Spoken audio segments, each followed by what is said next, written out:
ఎన్టీఆర్‌కే కష్టాలు తప్పలేదు. ఇక్కడ వీళ్ళు ఇండస్ట్రీకి 2 కళ్ళు అనుకుంటాం. బానే ఉంది.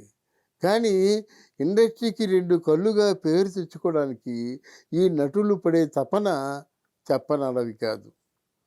ఒకానొక సందర్భంలో ఎన్టీ రామారావు గారికి హీరోయిన్‌లు కొరత ఏర్పడింది. వ్యక్తిగతంగా ఎన్టీ రామారావు గారికి చాలా అభిమానమైన నటి ఎవరంటే సావిత్రమ్మ. సావిత్రమ్మ ఎవరికి డేట్స్ ఇచ్చేదంటే నాగేశ్వరరావు గారికి డేట్స్ ఇచ్చేది. ఎందుకు డేట్స్ ఇస్తుందంటే తను చిన్నపిల్లగా ఉన్నప్పుడు కానించి నాగేశ్వరరావు గారి తాలూకు ఫేవరెట్ గనక డేట్స్ ఇచ్చేది.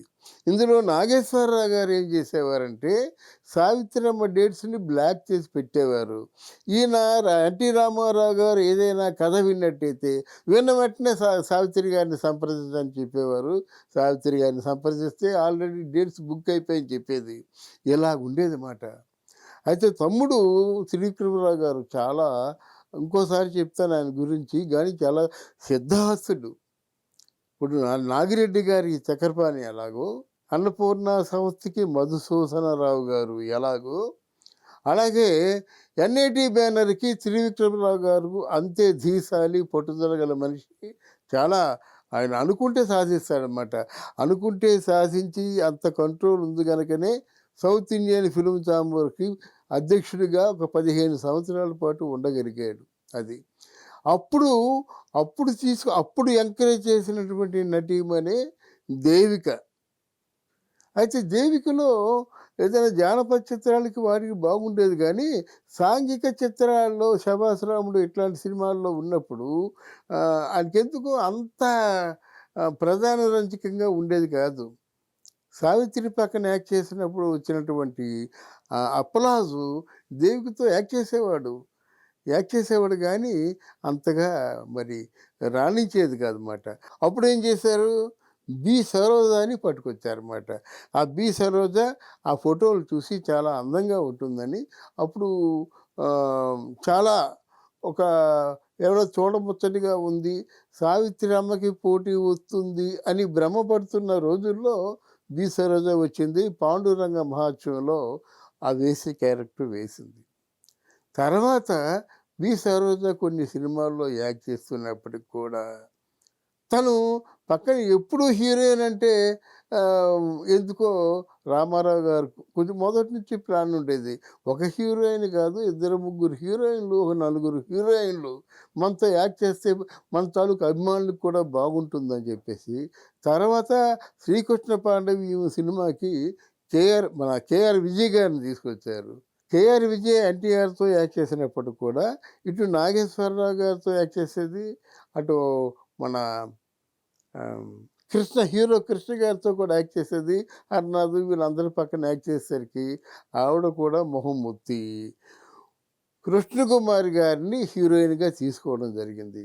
ఈ కృష్ణకుమారి గారికి, ఎన్టీ రామారావు గారికి మధ్య చాలా మంచి ప్రేమాభిమానాలు ఉండేవి. అంతకంటే దూరం మనం వెళ్ళొద్దు.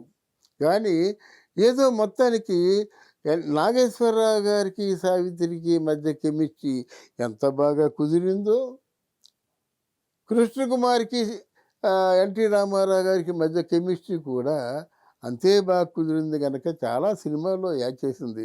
ఒక్కసారి 'ఉమ్మడి కుటుంబం' సినిమాలో 'చెప్పాలని ఉంది దేవతయే దిగివచ్చి మనుషులలో కలిసిన కథ చెప్పాలని ఉందని' పాట పాడుతున్నప్పుడు ఆ ఎన్టీ రామారావు గారి సమ్మోహన ఆకారాన్ని మనం చూడగలమా? అందువలన ఒకసారి హీరోయిన్‌గా ఒకసారి జమున ఉన్నట్టయితే నాగేశ్వరరావు గారికి, జమునకి వచ్చిన గొడవ వల్ల ఎన్టీ రామారావు గారికి కూడా కొన్నాళ్ళ పాటు జమున దూరం అయింది.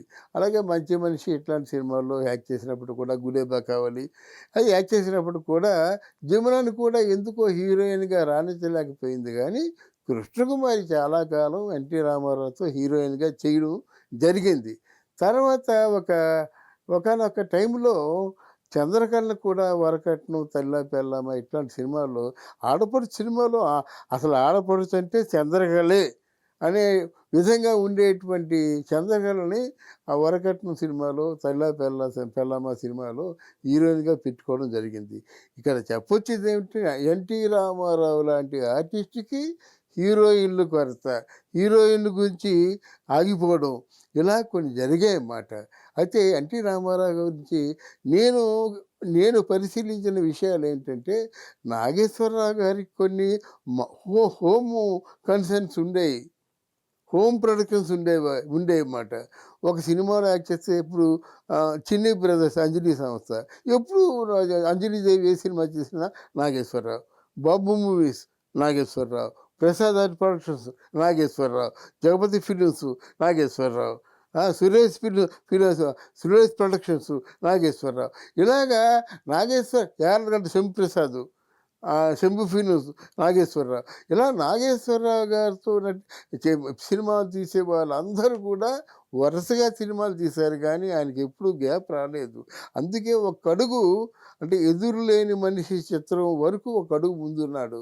అటువంటిది రామారావు గారు మొత్తం తల పండిపోయింది. ఎంతో నరకం అనిపించినప్పుడు కూడా ఆ పట్టుదల కోల్పోకుండా చివరికి వచ్చేసరికి ఎక్కడ రామారావు గారు ఒక 4,00,00,000 రూపాయలు తీసుకునే స్థాయికి వెళ్ళిపోయాడనమాట. అప్పుడు నాగేశ్వరరావు గారి రెమ్యునరేషను ఏదో అక్కడ వాళ్ళ మధ్య అండర్‌స్టాండింగ్ ఉండేది కానీ, బట్ ఎన్టీ రామారావు గారు మాత్రం ఇండియానే గడగడలాడించినటువంటి చరిత్ర ఉంది. ఇంత చరిత్రను సాధించే ఎన్టీ రామారావు గారికి కూడా కష్టాలు తప్పలేదు అంటే టాలీవుడ్‌లో అని చెప్పడం నా తాలూకు ఉద్దేశం. దయచేసి స్వీకరించండి.